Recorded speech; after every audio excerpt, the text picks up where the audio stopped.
Hi everyone, today I spoke to a guy called Victor from a company called Synthesia. Super interesting business that's working in the field of AI and language translation in the video world, so quite a hard problem to solve, but what they're doing is absolutely fascinating. We had a really good chat around what's going on within the world of AI and essentially synthetic media production, so dive into it, have a listen. If you're a marketer, you're going to find this absolutely fascinating. Let me just get this right. Victor Riparbelli Rasmussen. You got that absolutely wrong. Come on then, what is it? So the English way to say it is Victor Riparbelli. Yeah, Riparbelli. Which is the name that I use. Yeah. If you were to do it in Italian, it would be Victor Riparbelli. Ah, okay. Where's the Italian part come from? Because you're clearly from Denmark. Clearly from Denmark, yeah. Anyway. So I first came across you because of a video that you put out, which I'm going to ask you to describe, but I sort of first saw it and thought, bloody hell, this is the future, clearly. So I thought maybe you could sort of just talk us through what that video was about, and then I'll dive into a bundle of questions around that once we get past it. But yeah, maybe you could just give us what was that video? What was it that captured my attention? Well, so around, it's like 9 months, 10 months ago now, we released our first sort of public demonstration of our technology, I guess, which was with David Beckham and an NGO called Malaria No More. And essentially what this was is kind of a PSA video to raise awareness around malaria. And what we did in that video was that we had a shot of David Beckham, who starts out speaking English to the camera, and then he switches into speaking in different languages. And the sort of way that was done is not through traditional, like subtitling or dubbing. What we did here is actually we reanimated David Beckham's face using our technology, so that when you watch the video, it looks like he's actually speaking in Spanish and several African languages, which he clearly can't do, right? Yeah. So this was a first sort of taster of what our kind of AI face mapping technology, which is how we sort of talk about it, can be used. And I think for us, it's a great demo of how we can use this to translate video content in a much more seamless manner. And I think to the world, it was two things. It was one, we can't avoid that word, right? Deepfake, which is what most people think of this technology as. Mm-hmm. It was an application of this in like a positive way. Yeah. Most people only seen like very sort of negative, end of democracy sort of videos around this stuff. And then I think it's also just, and I'm obviously a little bit biased there, but a really good result, right? It looks entirely seamless. So the obvious big question is, how did you get David Beckham? Yeah. Well, where did that come from? I think as in with most things in life, it's some kind of combination of serendipity, luck, and also sort of talking to the right people. So when we started this company, one of the big use cases we knew from the beginning was going to be advertisement, because advertisers use a lot of video. And so I talked to lots of different agencies, and one of the agencies I had really good rapport with was RGA, who eventually was like, hey, we're doing this stuff for malaria already. We got David Beckham on board.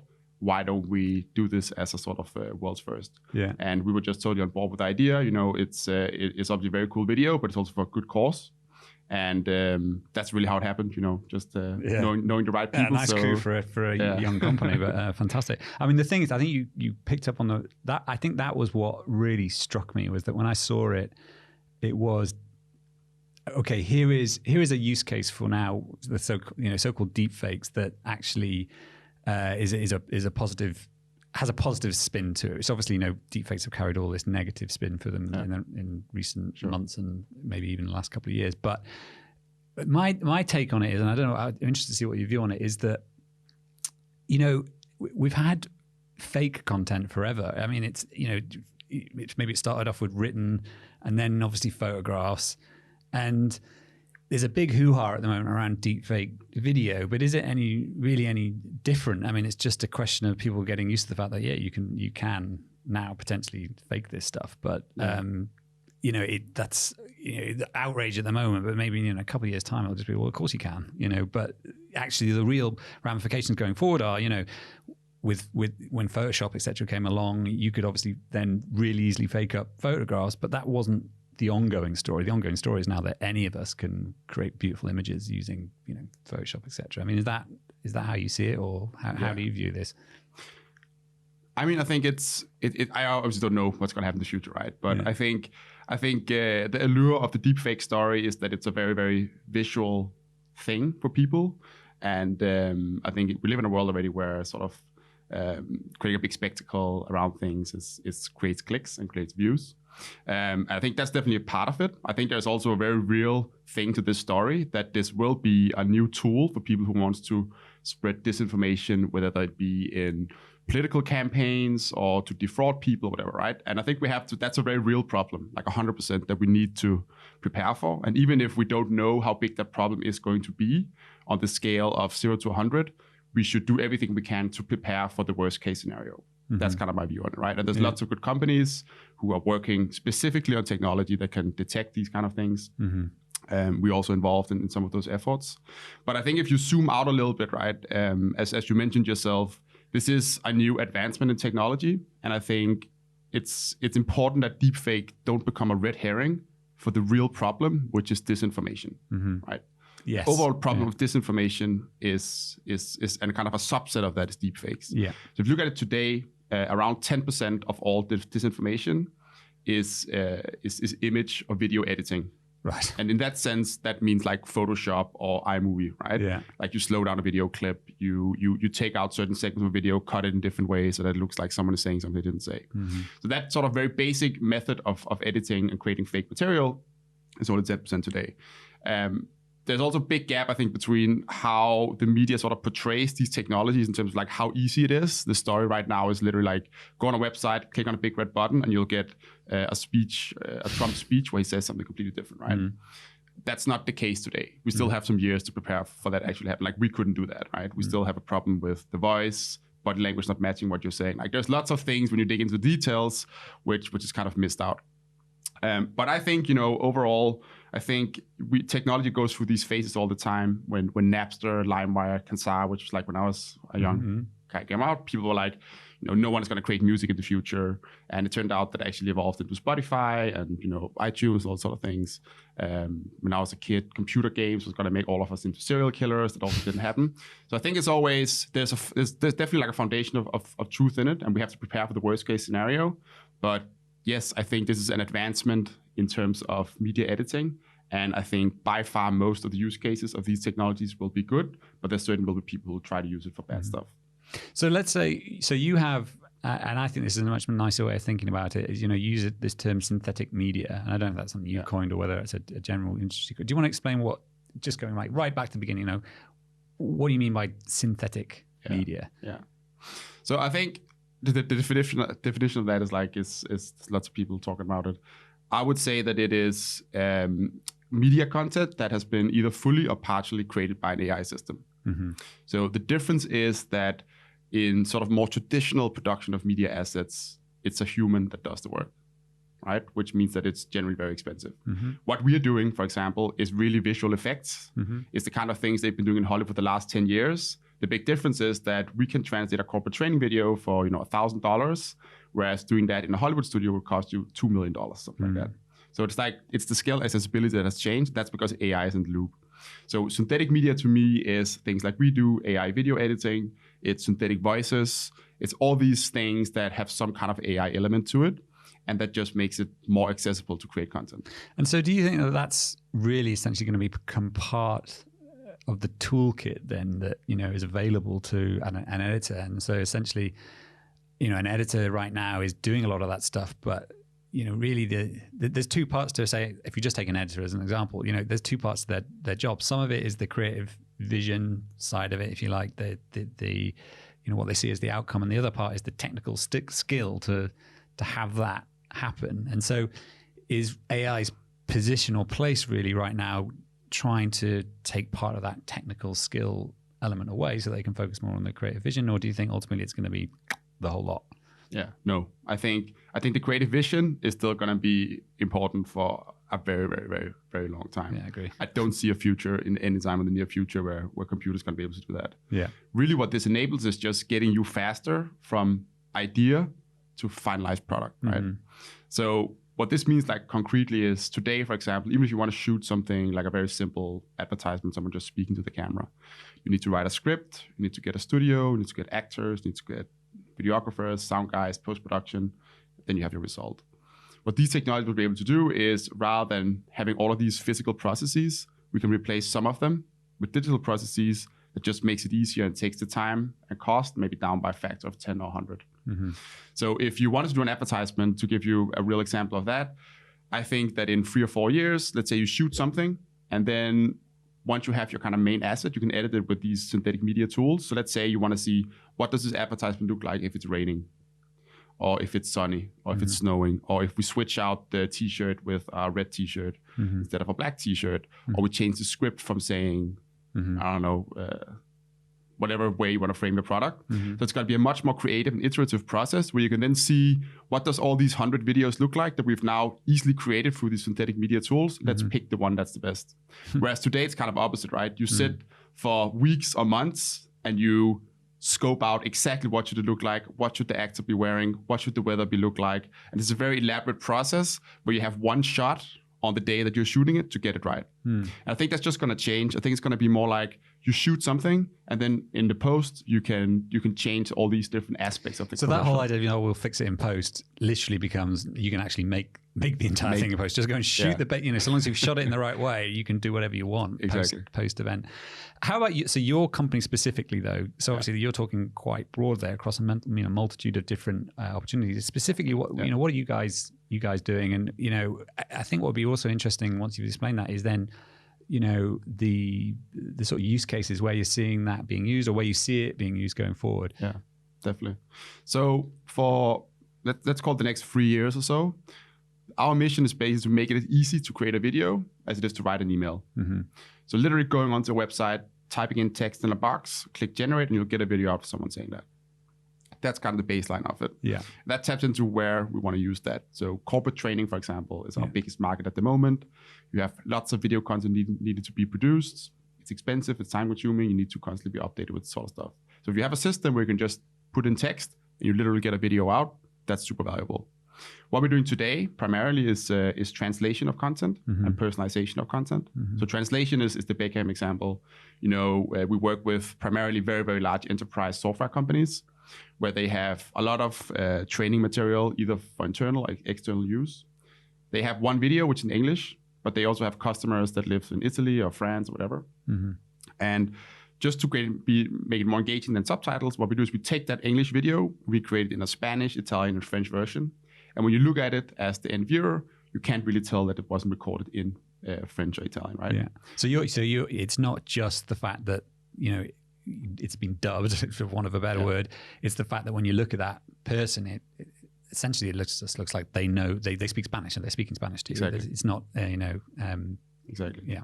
And we did a quite interesting piece of research with a company called Realize AI. Oh yeah, I know those guys. Yeah. Effectiva doing kind of the same thing. Yeah. Where we showed 300 people, so 150 of them was shown normal dubbed, so German voicing over an advertisement, and the other half was shown one using our technology. And it's quite interesting how for on average, the engagement was twice as high and the impact was also twice as high using our stuff. So that's pretty good in itself, I'd say, because you just emotionally react better to things that feels like it's real. Where it was really interesting was you go down to like the much younger age group, so millennials and below. We saw, and it sounds really crazy, but we saw a 12 times increase in engagement when they watched the AI dub video versus normal video. And I think my kind of thesis around that is that people who grew up on the internet, you have unlimited access to content, everything is personalized. You don't want to spend time on content that wasn't made for you or that's like you perceive as being low quality, right? Whereas the older generation, they probably grew up with watching dubbed things on the TV. Yeah. And so they don't care as much.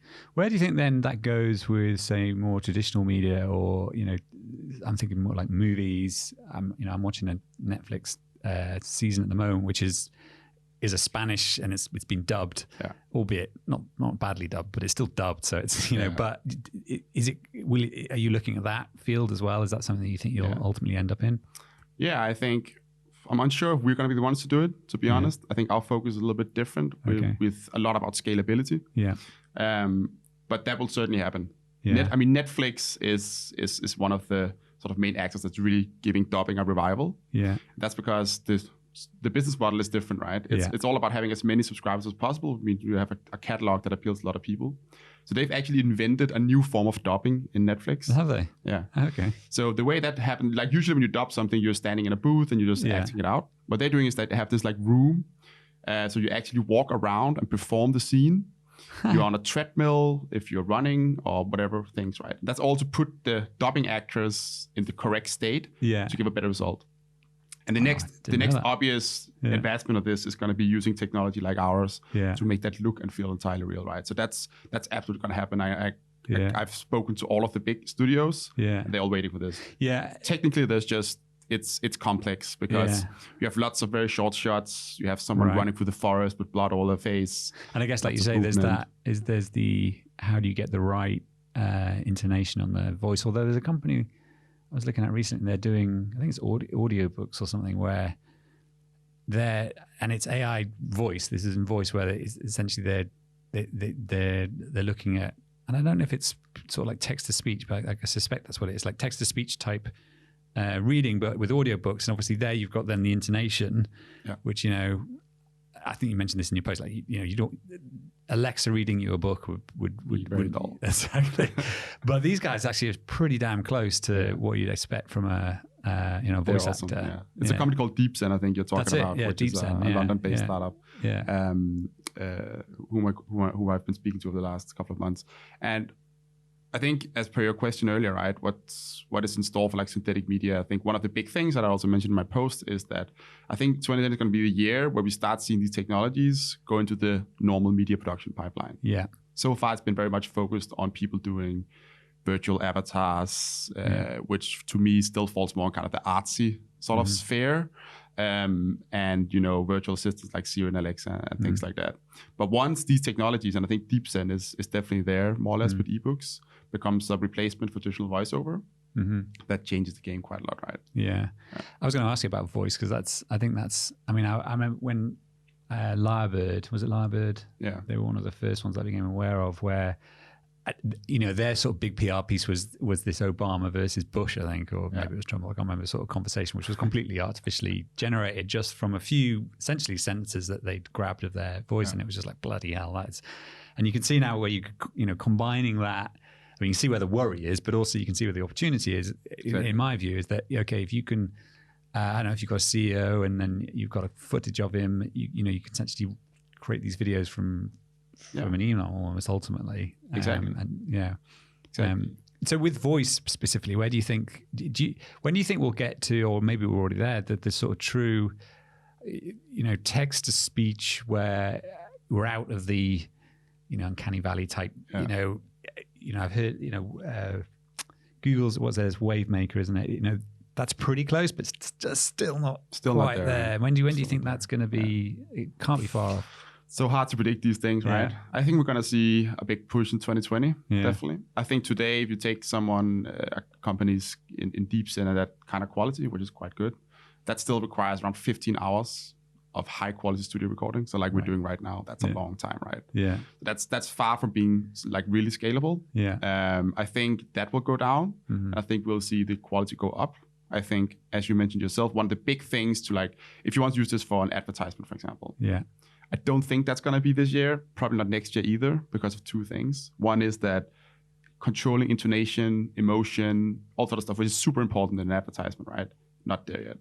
Secondly, recording an advertisement it doesn't take that long time, right? You get a good voiceover artist in, there's a lot of artistry to it, and you can sort of get that done in probably a couple of hours. The issue here is way more, and I think that's the general thing with synthetic media, is like, okay, you're a publishing house, and you have these 300 books that they're not popular enough to warrant having someone read out those books in an audio booth for 25 hours. Just not money for that. Here, this kind of technology can step in, right? And say, rather than just creating audiobooks of the 0.5%, which is a number that I just made up, of the most popular audiobooks, let's make audiobooks of everything. I think that's where it comes into play. Where you have today, in use case where you have problems scaling the video, scaling the audio, right? That isn't really the problem advertisement, I think. But I think those kind of use cases where we'll see take off, I think it's the same thing for what we do. If you're a media company, for example, you have a certain amount of resources you can allocate to creating visual content. So let's say you want to do reporting on, what do I know, Fifth League cricket in India, something like that. There's lots of people who will be interested in that, right? But there's very few TV stations that can warrant creating an actual program that talks about this stuff. Once you get to solutions that can scale this, right, it'll just mean that you will have visual assets for way more of the world's information that you have today. So I don't think that these things is going to take over for actors or voiceover artists in these kind of more creative use cases. But I think for those like long tail, where the problem is scale, they will start to take over this year. What about then? So obviously in the last week or so, Facebook made some big noises about how they're going to, crack down on so-called manipulated content. Yeah, which is clearly just a massive political move on their part. But what are the ethical sort of considerations here? I mean, we did talk about them a little bit earlier, but where do you? I feel there's very little. I feel like my take on it is that look, when photographs first came around, it was a big deal. No one had ever seen a photograph before. You could say the same for sound recording. I mean, we've only been able to record people's voices for the last 100 or so years. So they were big moves when they came around. So they had a lot of ability to influence people's decision because they were so overpowering. And in more recent years, we've obviously had video and film, but they've always, there's always been at some point someone's been able to fake them. And I feel like it's I don't know. I think that's a bit of a red herring. Ultimately, I feel like that people will look at stuff and they just get more savvy at saying, well, do I actually believe this is the case? And then as you say, there may be technology that ultimately says, no, this isn't actually real. And but what's your? I mean, what are the considerations that a company like you have to think about? And then where do you think the bigger platforms are going to end up with all this stuff? Facebook being the obvious one at the moment. Well, so I think I share your view, right? I think this is not. I don't think that video is a uniquely new thing that's going to completely change the game for people who want to spread misinformation or defraud people or whatever. I think that when we think about these problems, a lot of people right now are thinking about this as like we need to detect if something is synthetic or not, right? And that makes sense. It's it's probably like a knee-jerk reaction for most people, and in the short term, it probably will work. But I think the much deeper problems is not so much is something synthetic or not.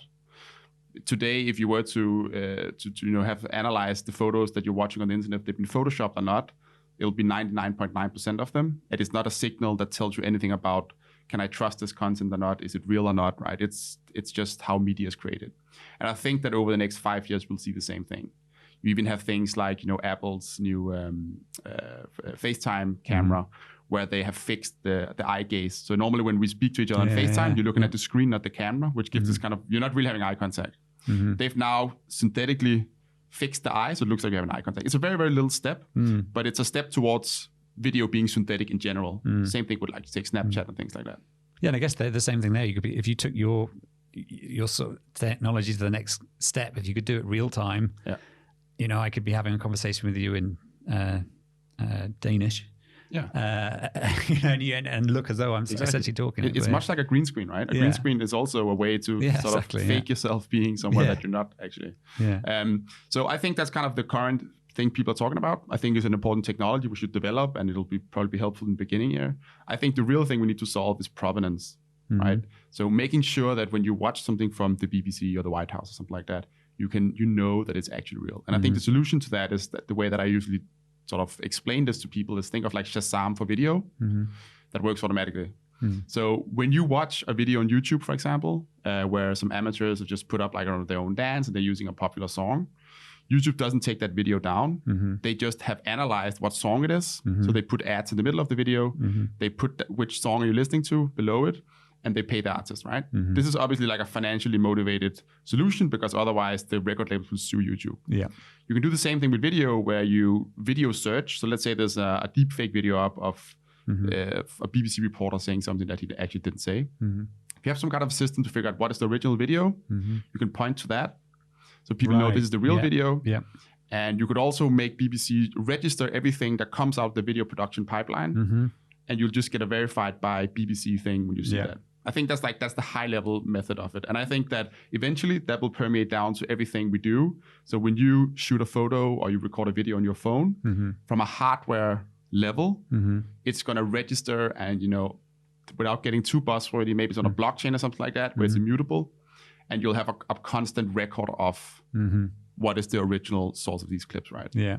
And I think that is also something that can solve much more than just deepfake. That can solve a sort of more general problem of misinformation, right? Yeah. But it is a really hard problem. I think. Copyright, I guess. I actually think the hardest problem in this is the most basic way of this, which is text, right? Yeah. With a video, you can say this is demonstrably true or false, right? There's a binary answer to that.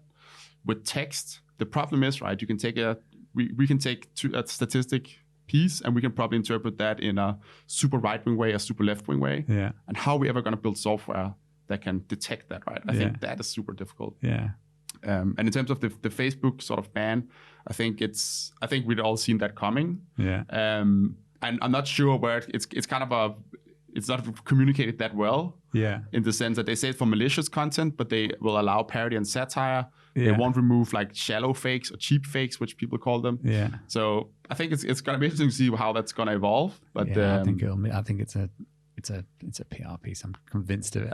It's just like, the odd one. I would maybe be very pull that out. inclined to agree with you on that one, right? What about the so just as a sort of final question, in terms of as a marketeer, which is obviously the majority of the people that we talk to, like what do you think they should be thinking about, given that most large corporates are a good 5, if not 10 years behind the curve most of the time? I mean, what if they're looking at this or hearing this, like what would your advice be to them thinking about these things? What would you say to them? Yeah, I'd say I think a lot of being in this like AI space it's very interesting how big corporations react to this stuff, because I think most people, they kind of in some way fall victim to like all the very, very cool stuff. It's like, let's create a virtual customer support person. Right. Yeah. And I just don't see the value of that. I don't know what problem that solves. And when you see the kind of things that spits out, it's like, why would anyone want to have that? Yeah.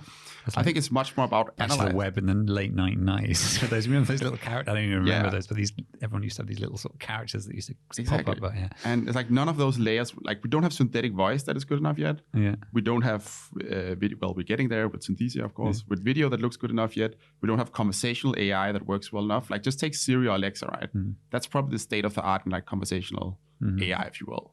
That's very far from being good enough. Yeah. So I'd say look at it in a much more kind of, what is your problems today? One of the big problems, and I'm obviously speaking from my perspective here, is that most companies want to create way more video than they do today. If you have a super long customer support guide or FAQ, for example, right? You can't create video assets for all of those. Yeah. But in this new world that we're entering, you actually can. Yeah. What would it mean for your customer support agents if you had a video for every answer that is on your website? Yeah. Or when you are selling to your B2B customers, right? Mm-hmm. Create some video assets. And it's really just thinking about like, how do we create more video assets? Because we know we know that people want video. Mm. That's not something that's up for discussion, right? So I'd say look at it in that way. Look at it in terms of how can you create more LinkedIn content by using synthetic voice, maybe, where if you don't have to do a human voiceover, and just try to do more of the things that you already know work. And then, I mean, I'm sure we're all going to discover what the use case we haven't thought about yet is. But I think that's like a very, very real thing that you can do today. Great. Well, thank you very much, Victor. Thanks for having me. So that's a wrap on this episode of Imminent Marketing. I hope you enjoyed the conversation. Please don't forget to subscribe or share the podcast. And we look forward to seeing you again next time on Imminent Marketing.